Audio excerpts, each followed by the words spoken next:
제로 웨이스트는 환경도 살리고 생활비도 아낄 수 있다고 하는데요. 당신은 일상생활에서 실천할 수 있는 제로 웨이스트에 대해 혹시 이런 것을 생각하고 계신가요? 아크릴 수세미 대신 천연 수세미. 아크릴 수세미는 미세 플라스틱이 생길 뿐만 아니라 플라스틱이므로 잘 썩지도 않죠. 수세미, 삼배와 같은 천연 제품으로 바꿔보세요. 플라스틱 칫솔 대신 대나무 칫솔. 칫솔의 평균 사용기간은 약 2개월입니다. 하지만 우리가 이렇게 정기적으로 사용하고 버리는 칫솔이 완전히 분해되기까지는 500년 이상이 걸리죠. 그리고 분해 과정에서 미세 플라스틱이 발생하기도 하고요. 성장 속도가 빠르고 화학비료나 살충제 없이도 잘 자라는 대나무 칫솔로 바꿔보세요. 만능 천연 세제 소프넛. 소프넛은 소베리 나무 열매로 천연 사포닌을 포함하고 있어 계면활성제 역할을 합니다. 화학세제 대신 소프넛 열매 7, 8개를 세탁기에 넣어 돌리거나 거품을 내어 주방세제로 사용해보세요. 그런데 여러분, 뭔가 이상하지 않은가요? 웹 검색을 하다 보면 기존에 있던 플라스틱 제품 대신에 천연 제품으로 바꾸는 것이 제로 웨이스트의 삶처럼 보입니다. 제로 웨이스트의 삶을 보면 미니멀 라이프 같기도 하고 힙해 보이기도 하지요. 환경운동가 로렌 싱어는 테드 강연에서 이 병 안에 든 것이 3년 동안 제로 웨이스트라며 만든 쓰레기의 전부라고 이야기했습니다.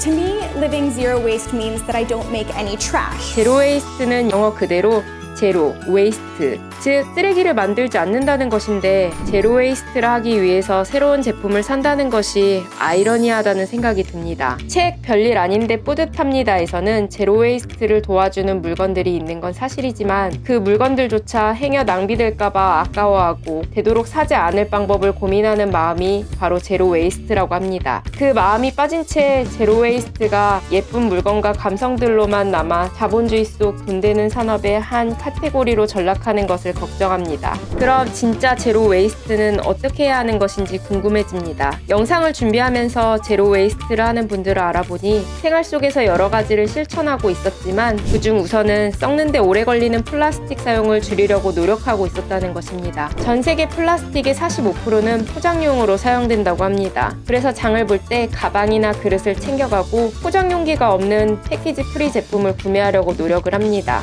난 그렇게까지 불편해서 못하겠어. 대신 분리수거를 열심히 할래.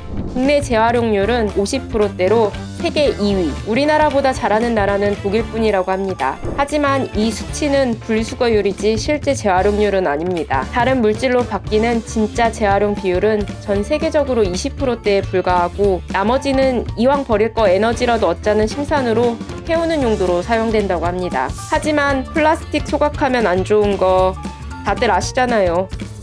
게다가 플라스틱은 PVC, PP, PE, PET, 글리콜 변성 PET 등 종류도 많아서 분리수거가 되는 플라스틱이 있고 안 되는 플라스틱도 있다고 합니다. 플라스틱으로 물건을 만드는 가격은 싸니까 마구마구 만들어냈는데 쓰고 난 물건의 처치가 곤란한 상황이 되어 계속 쌓이고 있는 것이죠. 그래서 제로 웨이스터들은 아예 쓰레기를 만들어내지 말자 하고 안 쓰려고 노력합니다. 플라스틱 안 쓰기, 에어컨 안 틀기, 텀블러 쓰기, 좋은 거 다 알지. 그런데 솔직히 개인이 그런 노력을 해도 사실 효과 없잖아. 환경부에서 발표한 자료에 따르면 가정에서 발생시키는 온실가스 배출량은 전체 중 4.7%에 불과하더라고요. 그러니 개인이 플라스틱 안 써보겠다고 노력해도 계란으로 바위치기 맞습니다.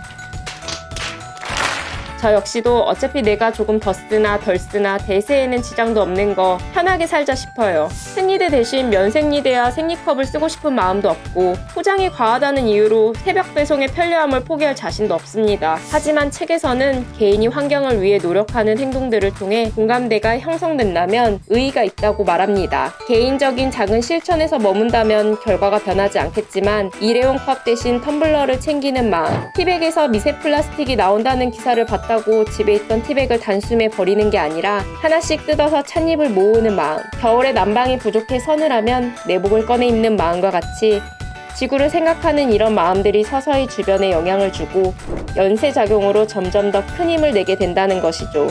제로 웨이스트를 먼저 실천하셨던 분들이 더 많이 알리고자 책을 썼고 그 책을 읽고 제 마음속에 환경을 위한 작은 마음이 생겼고 그걸 바탕으로 이 영상을 만들었고 이 영상을 본 또 다른 누군가에게 또 환경을 생각하는 작은 마음이 생기는 것처럼요.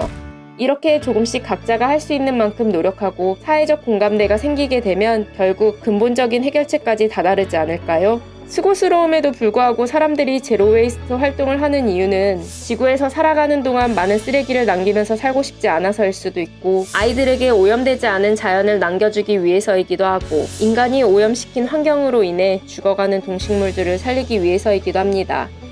이유는 조금씩 달라 보이지만 결국은 사랑 때문인 거죠.